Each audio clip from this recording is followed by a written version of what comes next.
All right, Ellen, thank you so much for sitting down with me.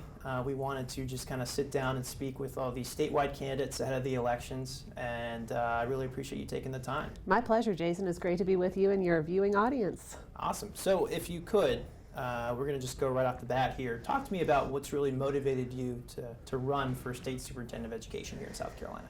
Absolutely. Well, you know, I still believe in the power of the American dream.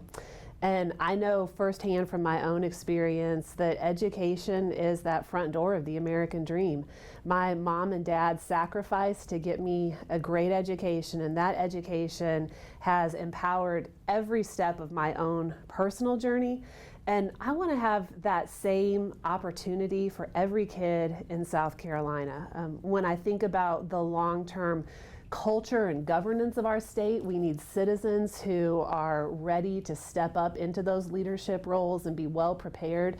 We have an incredible opportunity here in the Southeast right now, people moving here. It's an in-migration area, lots of businesses that are coming to the area.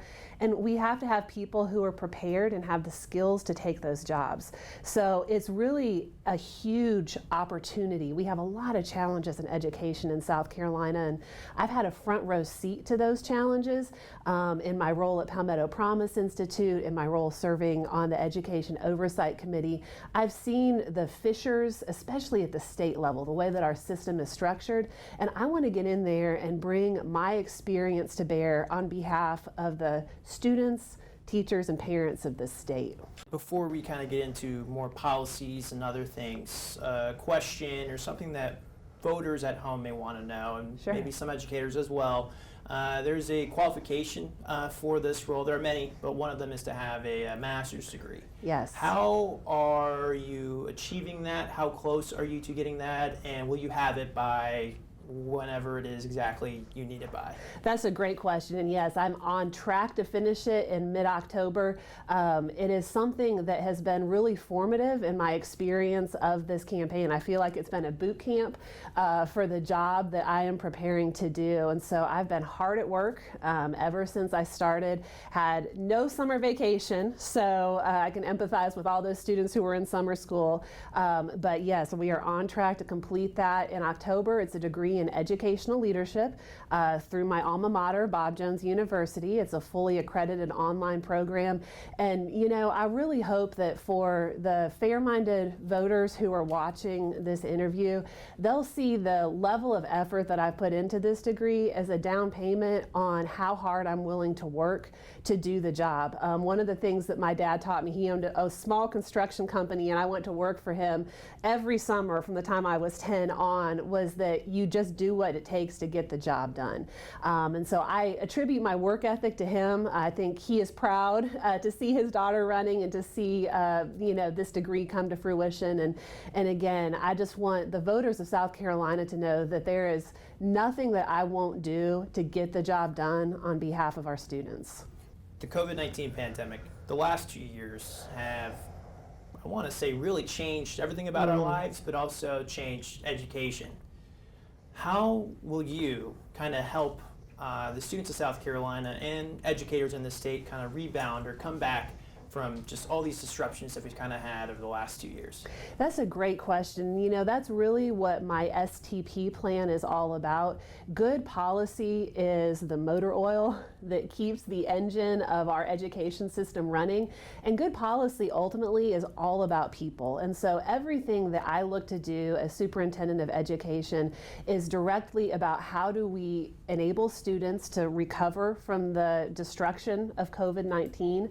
How do we support teachers in the incredibly difficult job that they have in doing that? And then how do we empower our parents to understand how to engage in their children's education, to make good education choices for their children, and most of all, to make sure that we have declared unequivocally here in South Carolina that parents are the #1 entity who is responsible for their child's education and for their medical well-being. We saw so much that happened across the country in COVID that, you know, created just unnecessary, I think, lack of trust in the education system. And so I think a big part of what we are going to have to do after COVID is restore trust through total transparency from the top to bottom of our education system. We have got to make sure that teachers and parents are on the same side of the page, because that's how we're ultimately going to work together to do the one thing that matters, which is support students in their learning. And kind of going to that STP plan, are there any highlights or anything in that specific plan that you want to make sure that voters and people watching at home are aware of? Absolutely. So let's start with students, right? Because again, everything in our education system comes back to what are we doing to equip students with the skills that they need to be successful. So you mentioned the damage that COVID had done. We just saw our test scores that came out here in South Carolina. 6 in 10 of our students are not able to do math on grade level, and over half of our students are not reading on grade level. That is a crisis.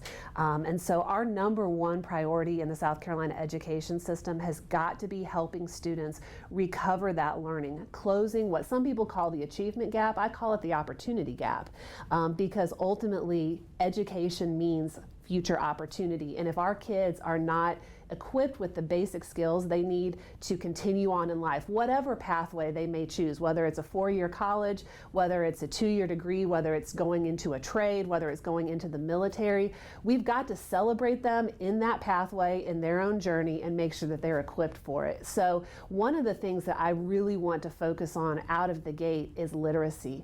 For too long, we've been behind, and again, COVID showed us in stark terms the fissures that were already there within our education system. And so getting a hold of that literacy piece is going to be absolutely critical. I talked about, celebrating different pathways to success. Not every child has to go to college and get a 4-year degree in order to be successful. Again, my personal experience informs this. My brother actually got a GED, went into the military, and he now makes more money than I do.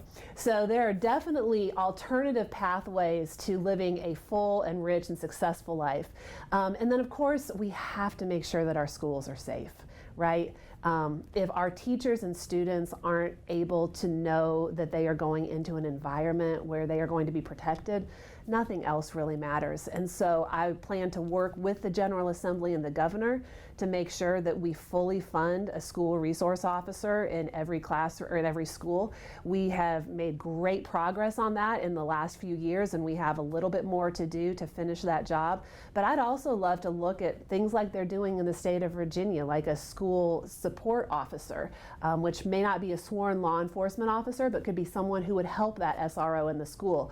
I think about all of the veterans who retire here in South Carolina, who answered the call to serve their country once, and I think if we put out a call for them to serve once again in our schools, I think they'd rise to the occasion. So there's a lot that we have to do to ensure that our schools are safe.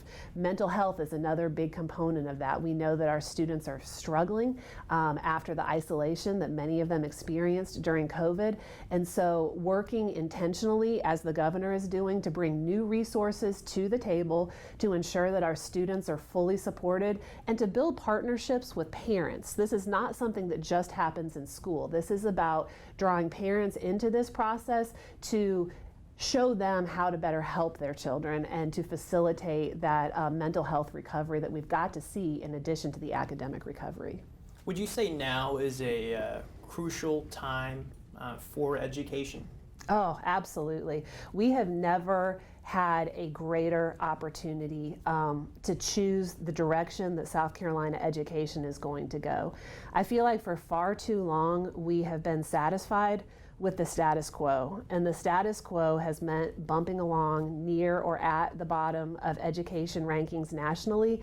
And I know we have more than that in us as South Carolinians. Our state motto is "While I breathe, I hope," but we don't just sit around and hope. We get to work, because our second motto is "Prepared in mind and resources." And so I think we have an incredible opportunity right now. If there was a silver lining to COVID, it is that people in the general public are paying attention to this education conversation conversation in a way that they've never been in my lifetime. And so I believe the job of the next superintendent is to harness that interest and that energy, to issue a call to action to the people of this state to come and help support our schools. We have put so much on our teachers for so long. Frankly, I think our expectations of what we've asked of teachers have been unrealistic. A teacher can't replace a family. A teacher can't replace a community. This is a family and community-based effort. The superintendent has to issue that call to action to say, we need your help. Come mentor our students. Come tutor them, help them with their reading and their math. Come support our teachers in the classroom. Come walk the halls and help enforce a culture of excellence and expectations. I mean, we actually saw this happen in Louisiana. There was a school where I believe they'd had something like 23 arrests in 2 weeks. And the parents in the community came together and said enough is enough. And so that's how the Dads on Duty program was born. They now have dads who walk the hall of that school on rotating shifts, and it's amazing. The discipline problems have been significantly reduced, and there have been no more arrests. And so I think that showing our teachers that we have their backs, that they are not expected to do all this work alone, that we are all going to come to the table and help, is really the opportunity of this moment. Yeah, I would definitely behave if my parents were, in school. That's as well. exactly right. When I was in school, if I got in trouble at school, I then got in trouble again at home. So, yeah. I know you kind of, touched on it. Kind of empowering parents. Are there any policies or maybe anything you would either like to see the General Assembly kind of do or the Department of Education kind of implement to kind of give parents a little bit more, don't know what the right word would be, but maybe just a little bit more empowerment when it came to their child's education? Yeah, absolutely. So parents are obviously a big plank in the STP plan, right? So I think that we have got so many awesome things that we can do to equip and empower parents to take charge of their children's education journey. It all starts with what we've already talked about, which is restoring trust through transparency. So right now, I think there are many parents who are wondering, what is my child being taught? We have got to have an easy way for parents to access the curriculum that is in their child's classroom. And I think that can actually help facilitate an end to a lot of the division that we've seen around issues of curriculum. If we have nothing to hide, then why not be totally transparent about it, right? And parents have a right to know what their children are learning. We also have to be totally transparent for every single dime that is spent in our education system. And as next Superintendent of Education, I will do that not only for the department, but for the system at large. I think that people have to trust that we are allocating their hard-earned tax dollars in a way that actually gets them where they were intended to go, which is into the classroom to support teachers and to support students. Branching into the teacher part of the plan a little bit, there are so many resources in our system that are stuck in top-heavy bureaucracy and programs. And when I think about the fact that we've got to raise our teacher pay, we've done a great job in starting that over the last few years, but we have more that needs to be done. That's the first place I would look for savings, is some of those programs and some of that top-heavy bureaucracy that isn't really addressing the needs of students in the classroom where they're sitting. But back to talking about parents again. Sorry, this is all interrelated, Yeah. We have got to make sure that they are empowered with more choices. I've been an unapologetic supporter of the idea of all of the above school choice. I believe that money should follow the child, that when we're talking about a definition of public education, it means an education that truly serves the public, a public that is truly educated in whatever capacity they learn best. And we actually have seen this model work here in the States. Florida has some of the largest and oldest school choice programs in the country. and they're delivering results for kids. Children who live in communities that have the highest concentration of choices are doing the best, and not just students who are within those choice programs, but students who are within the traditional public school, because competition works. But we don't just have to look here. We can look overseas at almost every advanced democracy in the world, and they pursue a pluralistic form of education. And so we know what works. It's just a matter of opening the gateway for it to work here. So that's a huge way that we can empower parents. And lastly, I strongly believe in a parent's Bill of Rights. Again, I think that South Carolina has to say unequivocally, parents are the #1 decider of their child's educational and medical well-being. It is the role and responsibility of parents, and it is not the job of South Carolina schools or our government in any form to interfere with that relationship. What other maybe policies or other things would you do to kind of help, whether it's recruit more teachers, retain more teachers? We're in the middle of a teacher shortage crisis, talking to pretty much anybody that is concerned with education. That's kind of one of the big things they're kind of worried about.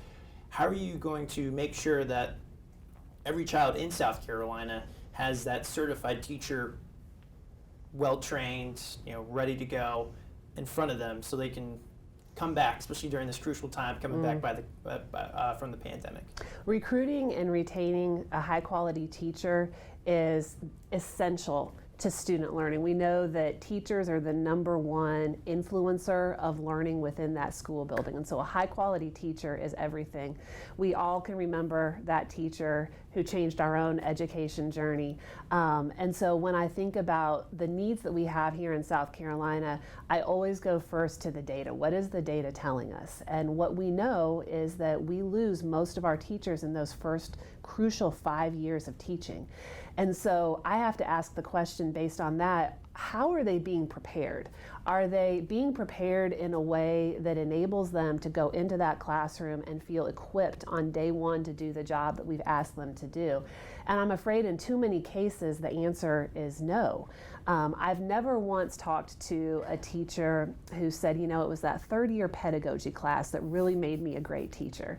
They always talk about another teacher who mentored them, or maybe a principal who served as a professional coach for them.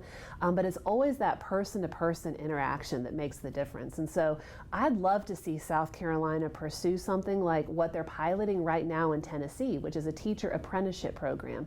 It gets teachers 2 years of traditional college, but then 2 years actually in the classroom under a mentor teacher so that they are learning by doing. The apprenticeship model works in so many other areas of our economy, and I think it could be one potential answer to the need here in South Carolina to actually make sure that once teachers have entered that pipeline, that they stay in the pipeline, and that they're equipped to do the job that they need to do. We talked a little bit about teacher pay. I know that is important to many teachers, but interestingly enough, when they talk to me about the challenges that they face, that's not the #1 thing that they're concerned about. It's culture within the school. Many of the teachers don't feel supported. They don't feel like anyone has their back. They tell me all the time how concerned they are about a lack of discipline in the classrooms. And so I think that getting a hold of this teacher retention crisis is going to start with really evaluating how are we preparing our principals to be leaders? What kind of discipline policies are we supporting here in the state of South Carolina that really allow teachers to be the CEOs of their classroom? They have to know that we have their backs. And again, I think community involvement and engagement is a big part of that too. More than anything, when I am superintendent, I want our teachers to know that they are not on an island, that we have their backs, that we have asked them to do this incredible job of educating the next generation of South Carolinians and of Americans, and that as a community we buy into what we've asked them to do and are willing to have skin in the game to make sure that they're successful in doing it. And as State Superintendent of Education, you'd be overseeing a big chunk of the state budget. A lot of our money, tax dollars, go to the education budget. How will you work with the General Assembly to kind of implement some of these ideas or policies that you would like to see become a part of the state's policies? That's a fantastic question, and I think it highlights something that's really important about this race. This job is about being the chief executive of a massive state agency, a huge part of the state budget, as you mentioned. We spend well over $10 billion a year when you combine state, local, and federal sources. And when you look at our state's general fund budget, it's almost half of our state's general fund. And so this is a massive job that requires executive leadership skills. And those are the skills that I've been privileged to hone throughout my career. But it's not just the executive leadership skills, it's the relationship skills, which is exactly what you're talking about. The way that our state government is set up, the General Assembly runs this state. And so working with the members of the General Assembly is critical if you are going to get anything done. That's what I've, again, been able to spend the last 10 years of my life doing, is building those trusted relationships with the leaders who can make a difference. And so I see the job of the superintendent as being the education quarterback for South Carolina.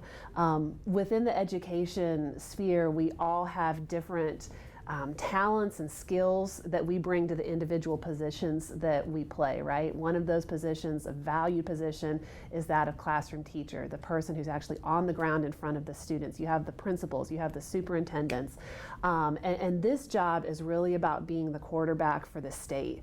Who is going to get up every morning and say, what are we doing to advance the education ball in South Carolina every day?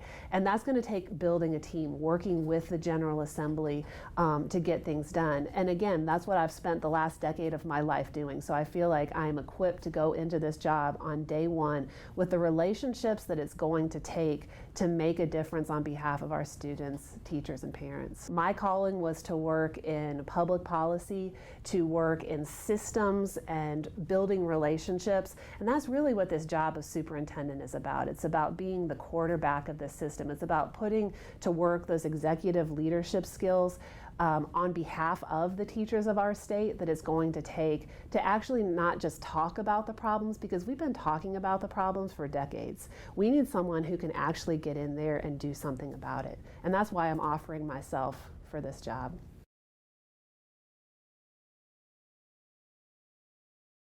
So the job of superintendent is really about 3 Ps. It's always about people. And so again, policy at the very end of the day is about people. And I think that the role of the superintendent is not to be sitting behind a desk doing paperwork, checking the boxes. It's to be out in the communities talking with people, visiting classrooms, listening to teachers, listening to parents, making sure that everyone who is a stakeholder in this system has a seat at the table. That includes our faith and our business communities. For too long, I think we have held people at arm's length and said, we've got this, don't worry, we've got this.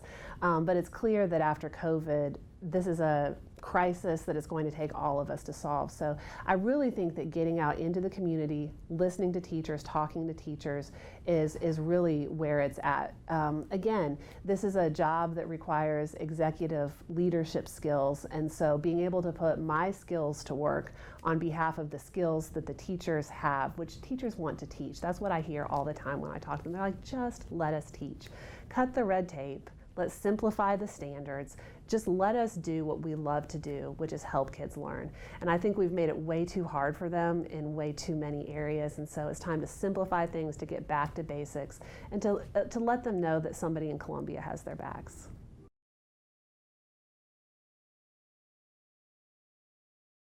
Well, getting a hold of the testing and making sure that we're doing things that make sense, that it's aligned and structured in a way that actually supports student learning is really important. Again, one of the things that you'll hear often from teachers is that many times they don't get the data in a way that is usable or that can inform their classroom instruction, which at the end of the day, that's all that matters, is are our students learning what they need to know? So it's clear that we have to have some level of testing because there has to be some objective accountability for what students know.